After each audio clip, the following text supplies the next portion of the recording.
And I think we are live. Yes, we should be. Amazing. Yes, we're live. So, hi, everybody, and welcome back to the fifth and final town hall, provincial elections candidates town hall, and I just wanted to remind everybody who wasn't there yesterday that I am Kubra Hakar. I use she/her pronouns. I am the programs manager at the Hamilton Centre for Civic Inclusion, and I will be kind of moderating this discussion tonight. I really hope that you all will enjoy this conversation and really benefit from what our candidates have to say on these crucial topics of systemic racism, hate, poverty, and disability. It's more important than ever to be able to listen to what candidates have to say on these issues because they impact a lot of us on a day-to-day basis. So this is a very important conversation to have, and I'm really glad that Melissa and Allison were able to join us this evening. Yes, it's the summertime, so I'm glad the sun is starting to go down a lot later than usual. But yes, welcome Melissa Willems of the Liberal Party and Allison Syllas of the NDP.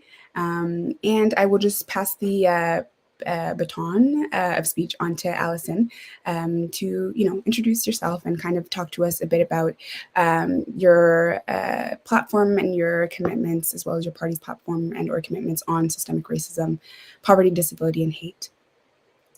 Thanks so much. And thank you so much for organizing this important discussion, for all of the hard work that you do in our communities. Also, thank you to those who are watching from home right now, who took the time out of your busy lives to come and listen in and engage with us on these really significant topics. My name is Allison Syllas, and I'm the NDP candidate here in Flamborough, Glanbrook. I'm a Hamilton girl born and raised and moved to Flamborough, Glanbrook when I started my family. I have 2 kids. My son is 5 and my daughter's 14. She turned 14 yesterday. I'm a high school teacher here in Hamilton. I've been teaching for 9 years. I currently teach in the alternative education program that's called Grace Haven. I'm a part of the Hamilton OSSTF Human Rights Committee, and I sit on the Provincial OSSTF Equity Advisory Work Group. In this role, I've helped coordinate anti-racism workshops for educators in Hamilton, as well as developing allyship workshops for educators and OSSTF members all across Ontario. I'm extremely proud and honored to be running with the NDP and to bring back some much needed attention to Flamborough, Glanbrook. This is my home, and it is so important to do this work and to amplify the voice of my neighbors. We were so close in the last election, and I'm so thankful for all of your overwhelming support.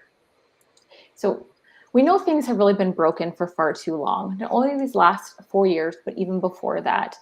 Families are struggling to make ends meet. They're worried about where they or their children are going to live.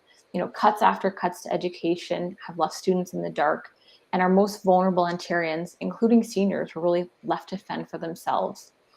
I'm so thankful for the hope that the NDP is bringing to this province. We'll actually tackle these issues head on, like autism services based on needs, delivering a $10 a day childcare, and ensure that ECEs have better pay and better working conditions, to tackling the climate crisis with our Green New Deal, to create good jobs for those in Ontario, invest in public schools by hiring 20,000 more education workers, while also bringing in mental health supports for students. It's time for us to bring back our world-class healthcare system here in Ontario by reversing the cuts that Ford made and hiring 30,000 nurses, while at the same time helping those who've been internationally trained get their credentials here. It's time for us to take care of our seniors in long-term care by stopping for-profit, while hiring 10,000 PSWs, while also raising their wages by $5 an hour. It is important for us to work with municipalities for fair cost sharing in terms of housing, childcare, and infrastructure, which will help them make some long-term plans. We'll work to help make life more affordable by lowering auto insurance rates, bringing in dental coverage with your health card, 10 paid sick days, $20 minimum wage with supports for small businesses, stopping gas price gouging at the pumps, investing in transit, mental health care without your credit card, getting that coverage under OHIP, and working immediately on bringing in universal pharmacare to prevent those who have been, suffering in pain and had financial struggle. Now, we're able to do all of this by canceling a lot of the harmful expenses like Highway 413 and EQAO, while not raising taxes for working individuals and families who are making less than $220,000 a year. I'm so excited for all the ways in which life will be able to become better for Ontarians under an NDP government, and I can't wait to support and uplift my neighbors here in Flamborough, Glanbrook. Thank you. Thank you for sharing that, Allison. And I will just pass the baton on to Melissa. I'll take the baton. Sure. To introduce yourself, tell us who you are, and then again follow up with the commitments and platform. Great, thank you. Yes, thank you, Kubra, and I'll echo Allison's thanks for having us here and about the important work that this is, and very glad that I was able to participate. So thank you for that. So my name is Melissa Willems, and I'm the Liberal candidate in Flamborough, Glanbrook. You probably figured that out already, though. A bit about me personally. So I am a lawyer by training, but for years I've actually worked in public interest. So I worked with the organizations that are responsible for setting the standard for healthcare practice all across the province. So some of you, if you are regulated health professionals, you will know us as the colleges or the regulators. So I have worked with a number of those. And part of that work that we do is we are responsible for licensing or registering all of the regulated health professionals across the province. We're responsible for setting the standards of practice. So that includes both clinical care as well as professionalism and ethics. And we also manage and respond to complaints or concerns from patients and other members of the public about healthcare providers that come to us. We work very closely with both practitioners and patients to ensure that the expectations on practitioners are reasonable and are met. So you really need the partnership of everybody in order to do that. I resigned from my latest position, but before I did that, I was actually the CEO of one of the regulators. So in this case, it was dietitians who were very active working in, people don't know this, but they are actually quite active working in hospitals, long-term care settings. If you have a tube feed in a hospital or a long-term care, a dietitian has determined what the appropriate formula is. So they were involved in some and continue to be involved in some pretty sensitive and pretty challenging situations as a result of the pandemic. Through the work with the regulators over the years, I recognize that as an organization as organizations that are responsible for ensuring that patients are getting safe, ethical, and competent care, and ensuring that registrants or members of the profession are meeting the standards, we exert a fair amount of authority over a lot of people in this province. So the hundreds of thousands of healthcare providers, and then virtually every single person in the province who is a patient, because in one way or another, we touch those lives. With that authority comes a significant responsibility to ensure that we are meeting the needs of all Ontarians. So over the last couple of years, I note today, I don't know if this was a coincidence, but today was the 2-year anniversary of the death of George Floyd. So that summer, during the, we were also dealing with the pandemic, but of course there were those events that were going on that were incredibly challenging and troubling for many people. So as regulators, it was an opportunity for us to take advantage of a critical mass of will to move the needle forward. Because sometimes you can have good intentions, but unless you have that critical mass of will to dismantle your systemic barriers, you don't get very far. So I took advantage of that will, that critical mass of will, to do two things. So first, starting a task force at my own regulatory body made up of members of staff and the board to strike a task force with respect to anti-racism, to ensure that we were first exploring what we needed to be doing to be dismantling these systemic, that's a mouthful. I won't say systemic anymore in this podcast because that's tough to say, systemic barriers in the regulation of health professionals and the treatment of patients, but also more globally across, also thinking about when we regulate, when we license individuals, those structures, of course, are steeped in colonialism, and we need to think about how those structures keep people in and keep people out. So we were embarking on that work, and that I know that work is still going on, and then also bringing that critical mass of will to all the regulators all together, and participating in a group that was leading the charge amongst all of the regulators to do the same thing on a broader scale as well, because we know that there's a lot to be done there. I could go on and on about that because it's such important work and it affects everybody as patients, but I'll just go through some of the commitments that the Liberal Party has made on all of these various topics. What I'm going to take is almost just straight out of the platform, because we spent a lot of time developing the platform. It's organized by topic. It's quite specific, and it was developed with the help of both regular Ontarians and subject matter experts. So a lot of work went into that, and I don't feel the need to sort of reinvent the wheel, particularly given that there were many people who know about this a lot better than I do, some of these topics, that there's no point in me trying to re-paraphrase the good work that they've done. And I'm not by any stretch covering everything. So if you are interested in learning more about the Liberal position, then I would encourage you to go to our platform page.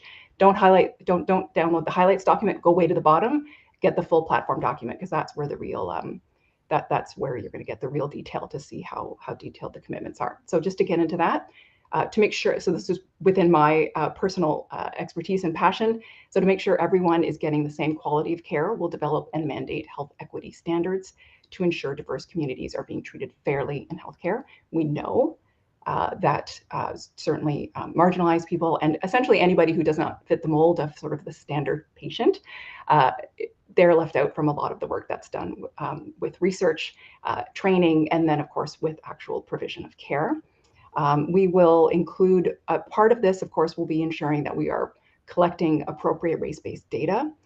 So we'll have hospitals and long-term care homes collect and report on race-based data and incidents of racism, because you're not going to get very far with progress if you don't have the data first.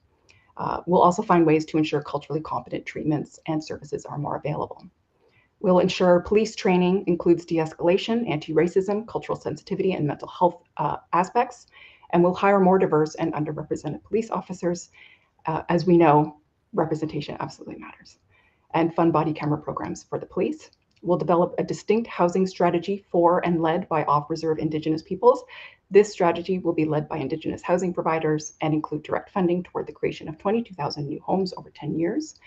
Enough to address current and future core housing needs of Indigenous peoples, according to experts. And you'll see, I'm just going through just some points on a few of these things, certainly not in necessarily any order of importance.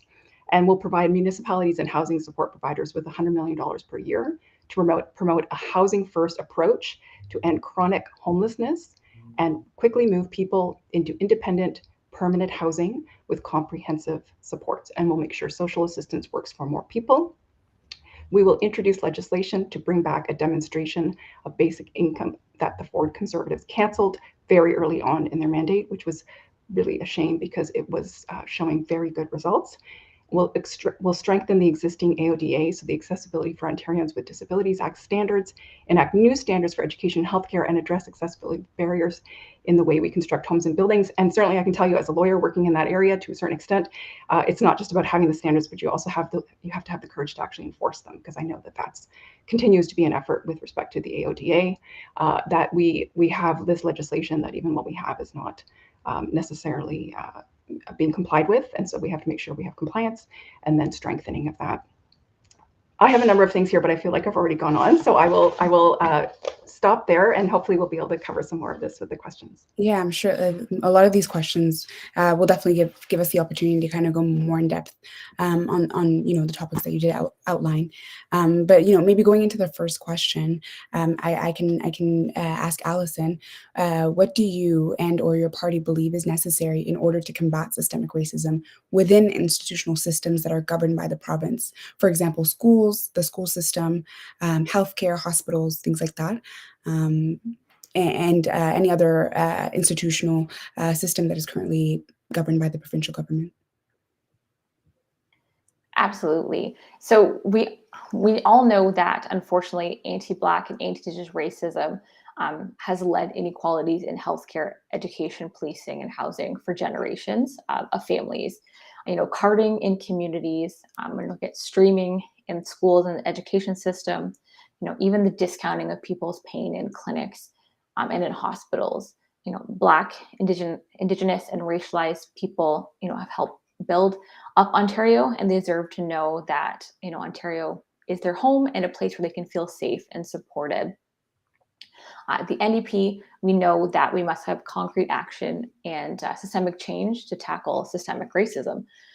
We will bring in an anti-racism strategy for the province, which will be led on informed race-based data collection across all ministries. We will also designate a minister responsible for anti-racism and properly fund and expand the anti-racism directorate in order to form a fully functioning government secretariat. We'll introduce mandatory anti-oppression and anti-bias training that will address anti-Indigenous racism, anti-Black racism, anti-Asian racism, and white supremacy and whatnot.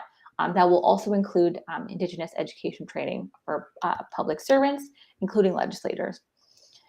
We also will address Islamophobia and anti-Semitism within schools to ensure that all feel safe, not only in schools, but in their communities as well. Thank you so much. And now I'll ask Melissa the same question. So what do you and your party believe is necessary in order to combat systemic racism within institutional systems that are governed by the province of Ontario? Right, thank you. And I see you have the question popped up, so thanks for that. So I think, yes, I absolutely agree. So collection of data is important. That's important for a couple of reasons, I think. First, because it informs the work that's being done, to have the data so that you are making sure that you have a full understanding of the scope and the sort of where the issues exist, but also from the perspective of having buy-in. We risk, and we see it already, right, that we spin our wheels because we have a lot of people who are really engaged and really interested and really keen. And it can be tough to make progress, though, if you don't have sufficient engagement from, for example, government to ensure that you're actually able to make progress. So the data, some people can still argue with hard numbers, but for the most part, I think people are, can be persuaded if you can actually show legitimate data. So, for example, if you can show the data of how health outcomes for a particular group of person is negatively impacted purely by the color of their skin, their gender, their sexual orientation, then you have perhaps a better chance, and I hope I'm not being too optimistic with this, you have a better chance with actually having progress.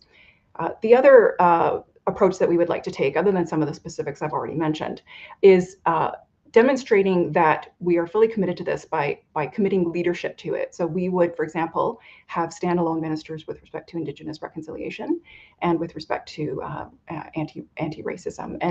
And that sends a signal that this is something that is serious and significant and warrants its own ministry, rather than having it get embedded within a different ministry, and not to the point of having sort of a figurehead or lip service, but because along with having dedicated supports at a ministry level, you end up with with funding, you end up with staffing, you end up with, again, that critical mass that can be so make or break about whether or not you actually make any progress on something like that. So I would say those.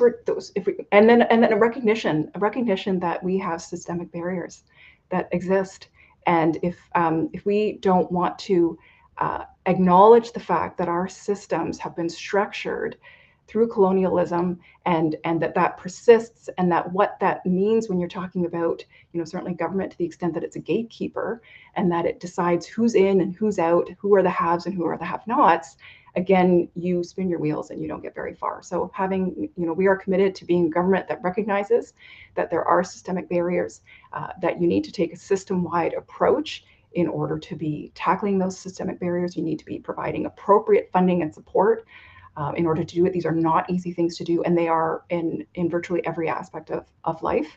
And then, again, then having the critical mass going forward.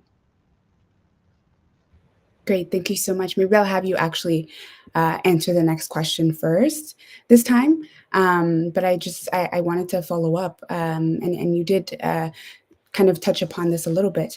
However, my next question, pertains to specifically yesterday in Kamloops, BC. Many people gathered, hundreds of people gathered to remember the 1-year anniversary since the discovery of the unmarked graves of children whose lives were lost while being forced to attend residential schools in Kamloops. The National Centre for Truth and Reconciliation has said about 4,000 children died at residential schools in Canada. But of course, we know that that number is much, much higher. So my question is, what will you and your party do to address the structural legacy of Canada's residential school system? And how will you advance reconciliation in Ontario? So thank you for that question. Yes, so a couple of things just off the top. So we will mandate learning about this very painful history. I will admit that certainly with the time that I went to school, we didn't learn anything at all about this. And even in the many years since school, until even the last few years, I hadn't learned anything about this. So it's been quite shocking. So we need to make sure that going forward, nobody gets through school without actually having without having learned about this. So we'll make sure that we mandate learning about this painful history of Canada's residential schools and the significant contributions of Indigenous peoples that goes hand in hand with that history. We will investigate and commemorate the former residential school site. So we will support the continued investigation and unearthing of these sites with identification and the recognition of how truly horrific this actually was, and it's part of our history, and we can't ignore the fact that it's part of our history. We can't stand up and say, well, I wasn't there, I didn't do it, so it wasn't me. We have all benefited from, unfortunately, many of these practices, and at the very least, we need to take responsibility for those. We'll make the National Day of Truth and Reconciliation a statutory holiday. I know that people can have different views about that, but with our research and speaking with Indigenous communities, that there's value in marking that day. And again, it's sort of that sending that symbolic marking of the day is important. Recognize housing as part of Indigenous reconciliation. We'll create 22,000 new homes for off-reserve Indigenous peoples, and we'll develop a distinct housing strategy. Definitely, I think, I hope we have a better understanding now about the one-size-fits-all. It's not about, forcing Indigenous communities to fit into our Canadian Western way of life. We need to be meeting Indigenous people where they are and where they want to be and where they should be. So we will, it will be led by Indigenous housing providers, and it will include direct funding toward creation of 22,000 new homes over 10 years, which is what we have been understood is enough to address the current and future core housing needs of Indigenous peoples, according to experts. And finally, I'll just finish off. We're gonna work really hard with our partners, municipal, federal, to end those boil water advisories. I mean, it is shocking that in this day and age, we still have communities in our province who do not have access to readily available safe drinking water. So we will make sure that that just no longer continues, and that there is safe drinking water for Indigenous communities. And okay, I said that was the last thing, but just one more thing, because it's a little more near and dear to my heart as a lawyer. We will ensure that Jordan's principle, which is that no child should be caught up in a dispute between the federal and provincial governments about who's going to pay for healthcare, that no Indigenous child should be caught up in that, waiting for healthcare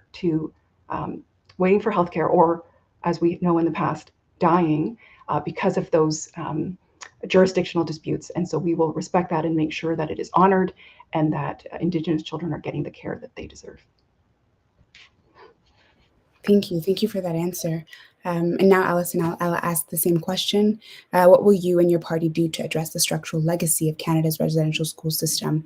And how will you advance reconciliation in Ontario, considering, the past and the present of the way in which Indigenous communities across Turtle Island are being treated, and how colonialism continues to manifest to this day in the treatment of Indigenous folks on Turtle Island?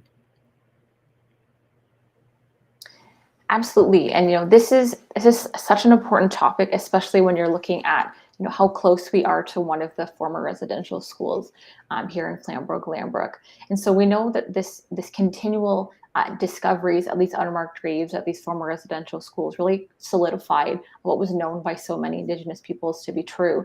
And for those who did not know about these unmarked graves or even about residential schools, it did come as a complete shock to so many. There's, like Melissa said, there's this lack of clean drinking water available in Indigenous communities, which some have been there for decades. There are literally children who do not know what it's like to get a glass of water from a tap, and that's something that we take for granted every day.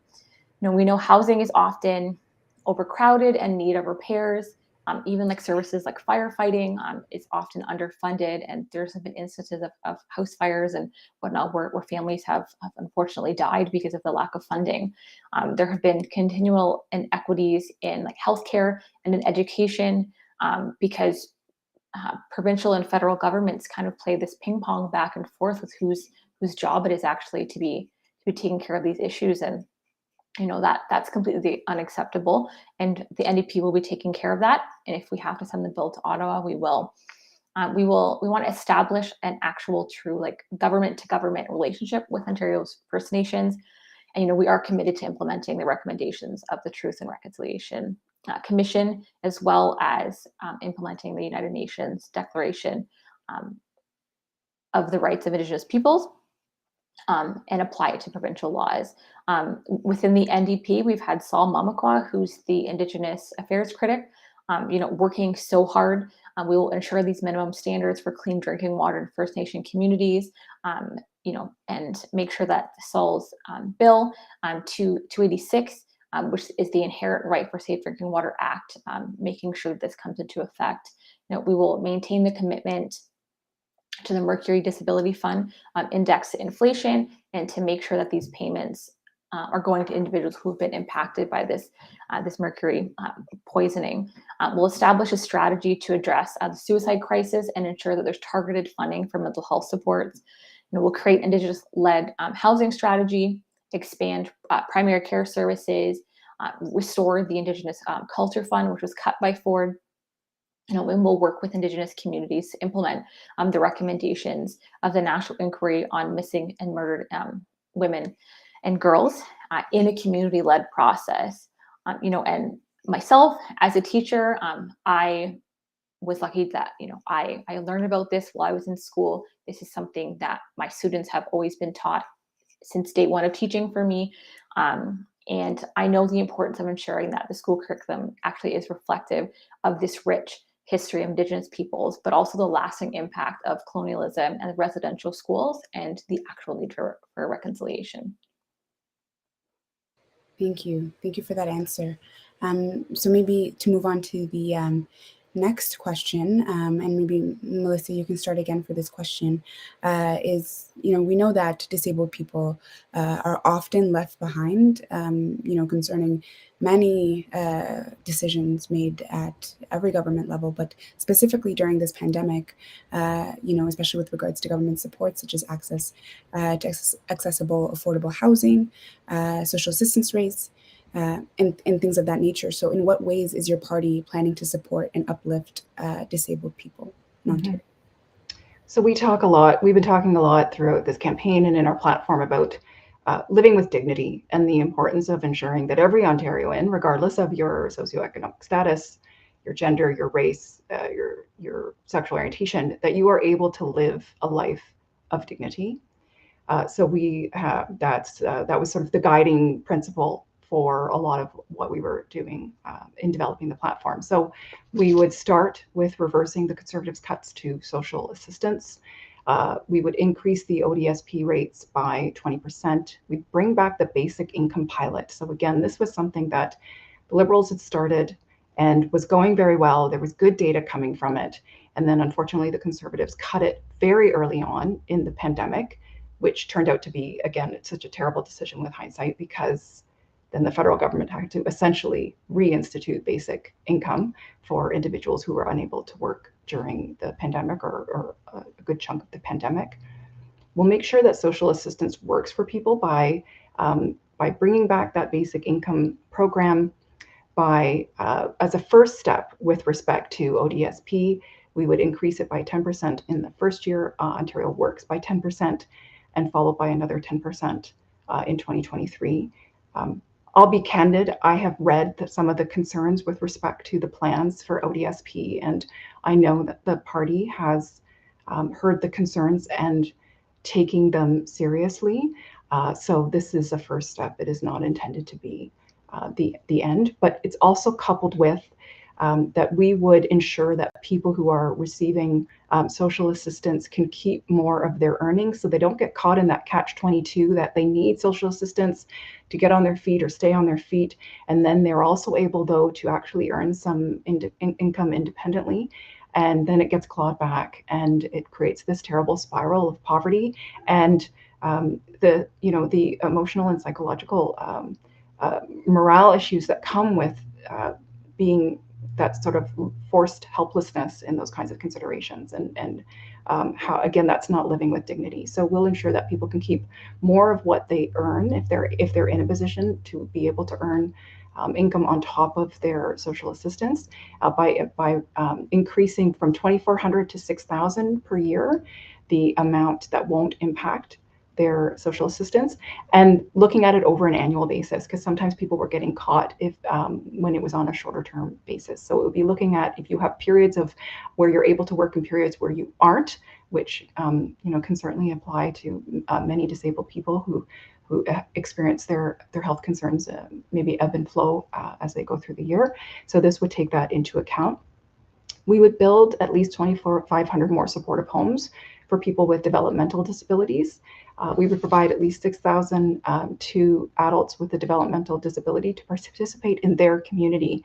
So, another thing that we know is persons with disabilities, it can be very isolating because, again, our systemic, I'm saying it again, our structures don't take into account that there are different ways of being in this world and different ways of living. And so we will, try to even that playing field better so that you are able to participate more actively in life, which really should go without saying, regardless of the fact that you are a person with a disability. We will provide more money to people who provide services to people with disabilities because, again, you have to value the people who are providing supports to individuals with disabilities. We'll make it easier for people with disabilities to navigate the health system and get assistive devices. So I definitely have encountered that in my work. Some of the rigmarole that people have to go through in order to demonstrate their neediness to somebody on the other side of an application form and then to actually get it, again, is not well aligned with the commitment to ensuring that people are living with dignity. So we will ensure that is, we will work to ensure that is a smoother and more dignified process. We'll strengthen and better enforce the rules to make it easier for folks to move through and work in their community. So I mentioned at the very beginning, with respect to the AODA, so the Accessibility for Ontarians with Disabilities Act, which has been in place for quite some time. The standards did come into place over time, but we know that there are still a lot of barriers out there in communities for individuals with disabilities that makes it still very difficult to be full contributors and participants in life outside their own doors, and sometimes really even within their own doors, but certainly outside their own doors. So we would ensure that there is better compliance, and then certainly it's time to review and renew and amend the AODA to enact new standards for education, healthcare, and address accessibility barriers in the way that we construct homes and buildings. And finally, again, as I mentioned, change comes from the top, so we will appoint a standalone minister for disability issues and include accessibility commitments in government mandate letters, and drumroll, we will make those mandate letters public. Thank you for that. And asking the same question, of course, to Allison, in what ways is your party planning to support disabled folks and disabled residents in Ontario? Yeah, we know throughout the pandemic, it was like an ever increasing isolating time and so many being left behind. On top of the fears of the unknown, of catching COVID, trying to stay healthy and safe. There were so many who weren't able to make ends meet. They didn't know how they were going to get food on their table, clothe themselves or their children. And those who did have a place to live were kind of in fear every day they were going to get that letter on their door telling them that they were going to, have to move because they were being rent evicted. This is an absolutely terrifying reality for so many here in Hamilton. One of my students who had a 3-week-old baby at the time actually became homeless in the early months of the pandemic after being rent evicted from the home that she had been in for so long. We watch things like rent control be removed, and then rents being jacked up in between tenants. And we know that these issues are so unbelievably important that everyone deserves a safe, affordable place that they can call home. We have seen ODSP being underfunded for far too long. The NDP is committed to increasing ODSP by 20%, and then it will be doubled by year 2. We recognize that the system is broke, and we want to work with individuals with that very important lived experience to make sure that it makes sense for them. We'll also bring back the basic income pilot, as I mentioned before, like investing in our healthcare system, and very importantly, bringing in dental and mental coverage as well too, which will help a lot of individuals. The NEP government is committed to enabling the construction of 1.5 million new safe, affordable homes over the next decade, with a lot of those earmarked for affordable housing and for those people living with disabilities. And again, we fully want to be implementing the Accessibility for Ontarians with Disabilities Act, no holds barred. Thank you for that answer. And maybe I'll actually stick with you, Allison, for this next question. So, just to give a little bit of context before asking the direct question, we know that addressing racism and hate is a priority for many people who have to experience hateful attacks based on race, faith, and any other part of one's identity. And of course, as a Black Muslim woman, I'm very, very aware of what that looks like on a day-to-day basis. Hamilton has been dubbed the hate crime capital of Canada, and just in 2021, we saw a rise of 38% in reported hate crimes, and these were just hate crimes reported to the police. So the rest is unknown.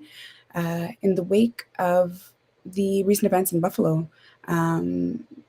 where a white supremacist killed 10 Black supermarket goers in that community, and as well as the members of the community in London, where an Islamophobic terrorist attack took the lives of 3 generations of the Afzaal family in London. We see the impact of these acts, and we see the communities calling for action constantly. And specifically pertaining to this London attack, the National Council of Canadian Muslims brought forward legislation earlier this year to help address Islamophobia in Ontario, and that was actually, they brought forward recommendations to all levels of government. But for the government of Ontario, the bill did not pass before the election campaign began. So do you support the legislation, and what would you and your party do to address Islamophobia and hate in general in Ontario? Absolutely. Yes, no questions asked. Our government absolutely supports legislation. These acts of hatred and murder have been going on for far too long in this province. It was horrific that the Conservatives would not let this pass, and then making false promises on bringing it back. And we know that Ontarians really deserve this legislation. In fact, it was a new Democratic bill, the Our London Families Act, which was written in partnership, like you said, with the National Council of Canadian Muslims, which would seek actions in establishing, things like safety zones around houses of worship, preventing intimidation and aggression of worshipers, and we would look at a deep dive into hate crimes and hate motivated incidents to help develop this action plan. We would completely dismantle white supremacist groups and preventing these acts of intimidation and hate, we would restore, like I said, the anti-racism directorate, bring back these supports into schools. We would have a provincial review on hate crimes and hate-motivated incidents in Ontario, so we can help reduce these occurrences. And we believe in the empowerment of the speaker to ban protests at Queen's Park that actually incite hate. And again, we would establish an Ontario anti-racism and advocacy council to make sure that racialized communities have their say on government policies that impact their lives. And specifically looking at Hamilton and being dubbed the worst thing we could ever possibly be dubbed here. It's completely unacceptable that so many in Hamilton have been faced with these types of behaviors and hate crimes on a daily basis. No one should ever feel unsafe or in fear in their own communities, and it's completely unacceptable. Ontario has some of the highest reported hate crimes in the country. It's been fueled by Islamophobia, anti-Black racism, anti-Asian racism, anti-Indigenous racism, anti-Semitism, and whatnot. And we need to be delivering on this anti-racism strategy for this province based on informed race-based data collection, again, from across all ministries. As I said, designating this anti-racism minister to make sure that all of this is being addressed and looked at properly, and also making sure that we're having training for all public servants and those to make sure that this education on all types of racism and white supremacy and biases can come to an end. But we also want to ensure that we are providing adequate funding for important community groups such as yourselves here that is already doing this incredible work in our communities, and tackling head on, like I said, white supremacists, these extremist alt-right groups within the province, while addressing racism and making sure that they can't register as not-for-profits, so we can make sure that they're gone here in Ontario. And again, like I said, we would pass our London Family Act to make sure that we're combating this dangerous Islamophobia and white supremacy. And doing things like passing into law to make sure that May 10th is a Provincial Day of Action on anti-racism, and then also at the same time proclaim January 29th as a Provincial Day of Remembrance against action of Islamophobia.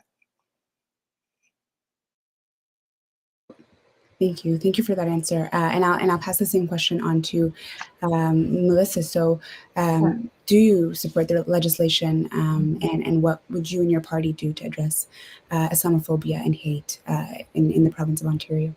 Sure. So absolutely, yes, we've committed to passing our London Family Act to create new tools and strategies to combat racism. I'll just add to what I've already said. I'm mindful of the time, so I'll try not to repeat some of the commitments that are also relevant to this. So yes, we will pass the Our London Family Act. It was very disappointing that wasn't passed when it should have been. Will it better investigate hate crimes and human rights complaints? And hand in hand with that is to recognize that these are not freedom of speech cases. These are not situations where somebody's rights are being oppressed because they don't get to say things that they want to say. There is absolutely a legal exception to our charter right to freedom of speech when it comes to hate, and we need to call that out, and we need to have the courage to actually enforce the laws that are already there in order to prosecute those. Now, obviously, as governments, we cannot control or direct the individual activities of police, but we can certainly send a strong message that the expectation and set the expectations that these are crimes. There are victims, and they must be treated as such. And just because somebody may not have in their lifetime experienced what it's like to be on the wrong end of a hate crime, I'm not a woman of color, but I'm a woman, and I think we can say as women, we know what it's like to a certain extent to be on the wrong end of a hate crime, and that it's not tolerable. Going hand in hand with that is we won't be a government that will tolerate the dog whistling to individuals who have a propensity to engage in hate crimes. We have seen in our democracies, and sorry, there's a phone ringing in my background. Just ignore that. Life is getting in the way here. we have seen that there are, democracies, and we're not excluded from that, where leadership is not only are they not actively discouraging hate at every turn, but they are aiding and abetting it.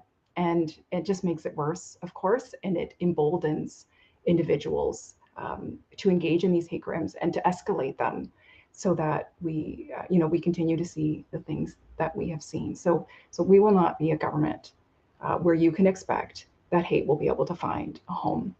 We'll protect religious institutions from violence and intimidation.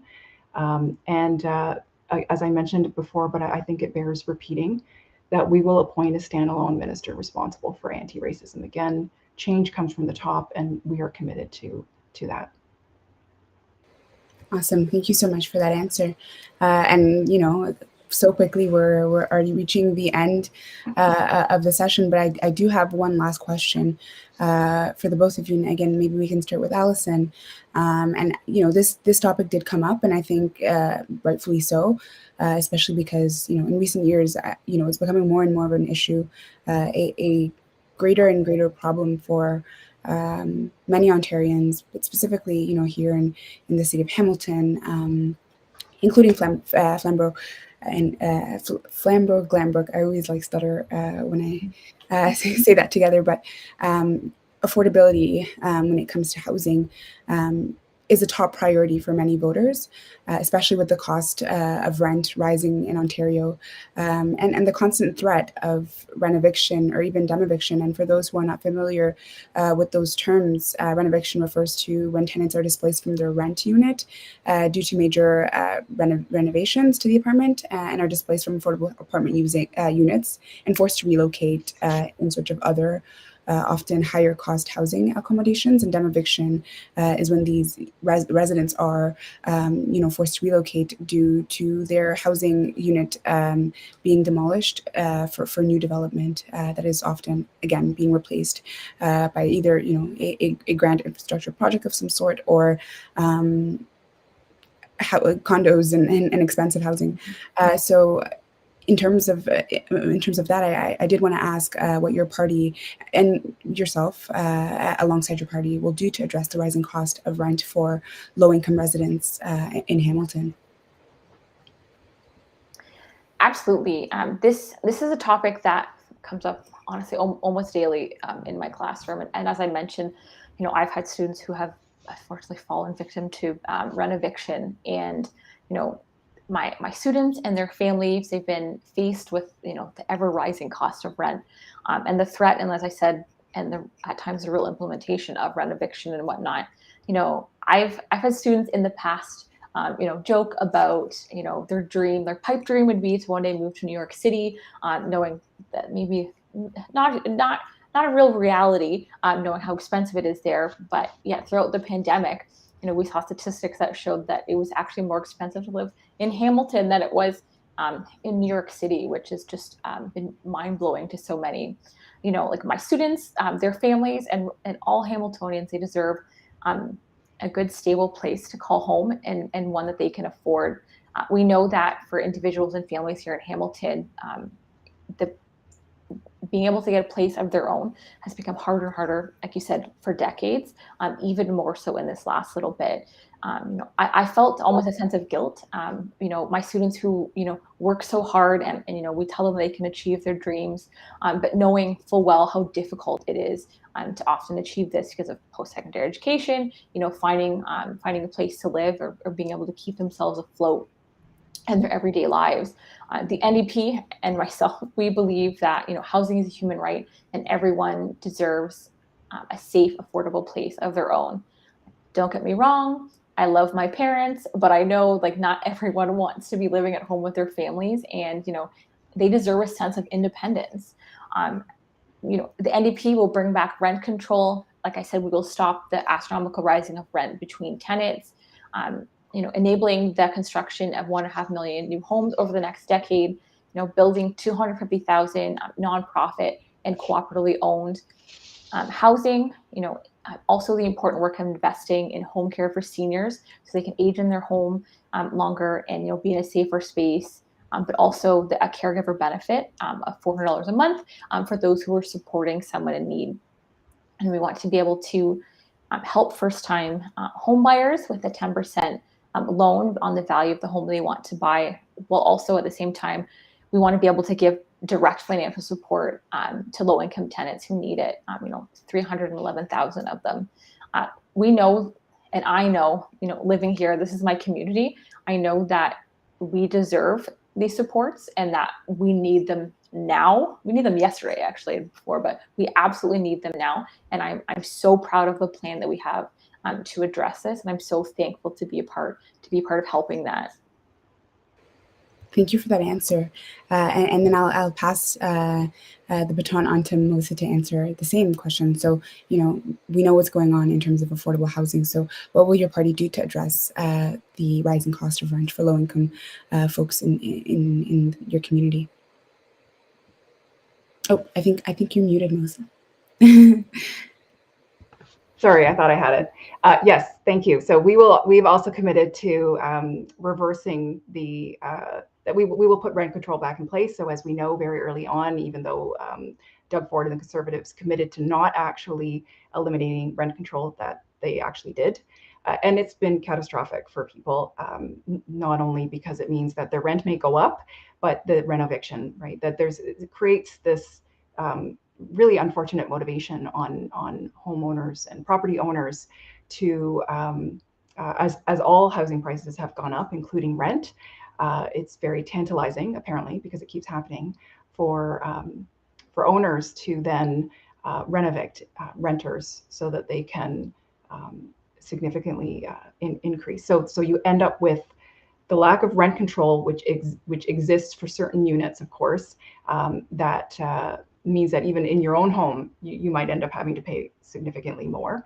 And then that the lack of rent control, which has contributed to inflating the overall prices of rentals, is contributing to the rent eviction. So even if you have some protection from rent control, it's not being currently respected in all cases, as there is still this sort of loophole where somebody who owns the unit has the sort of the legal mechanism to kick somebody out so they can renovate and then charge a lot more.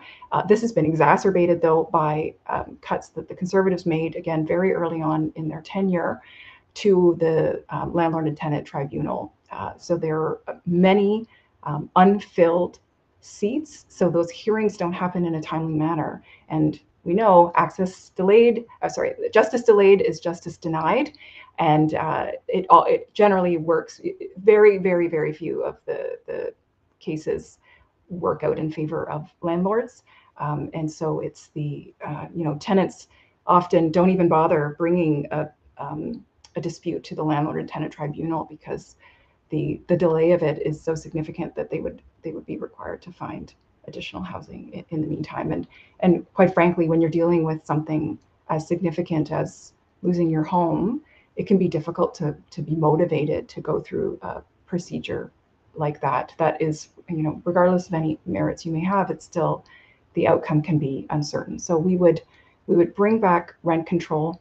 We've committed to doubling the pace of home building, so that we will get to our commitment of 1.5 million new homes, which again are experts, but also I think it's fairly well established now in Ontario, will meet the needs over the next 10 years for new homes.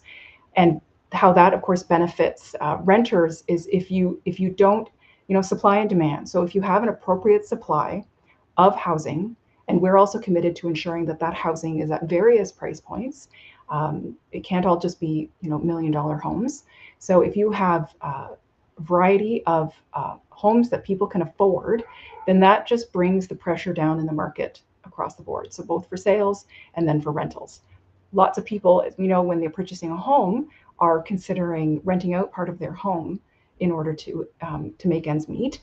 And the price of what people are having to rent their basement suites out, rooms.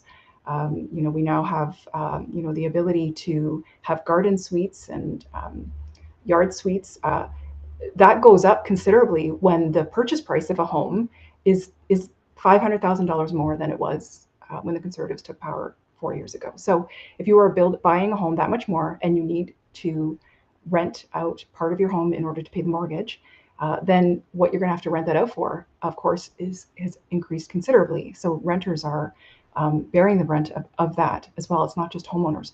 And we know that those in-home suites that are available for people provide a significant proportion of the housing in Ontario. So we can't ignore the impact that that dynamic has on the housing market and the ability of renters to be able to afford their housing. So again, I'm mindful of the time. We only have a few minutes, so I'll leave it there for now.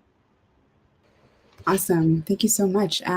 And that is the end of the questions, and we're reaching the end of the session as well. So I just wanted to take a moment to thank you both again for joining me today and having this important conversation. You know, it's unfortunate the other candidates couldn't make it today because I do think that this is something that needs to be addressed by all candidates, and something that, you know, all Hamiltonians deserve to know about and to hear about. You know, to know about the commitments to what the next 4 years will look like, right? So and how that informs the future after that. So thank you for joining me tonight, and this is the final episode, I would say, of episode of the series that we've had over the last few days, almost a week. So thank you to those who've tuned in and those who've been paying attention.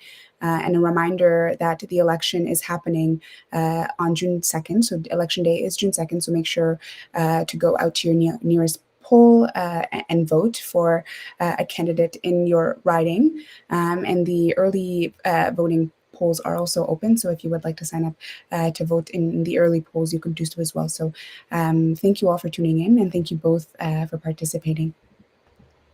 Thank you so much. Awesome. Goodbye, everyone listening.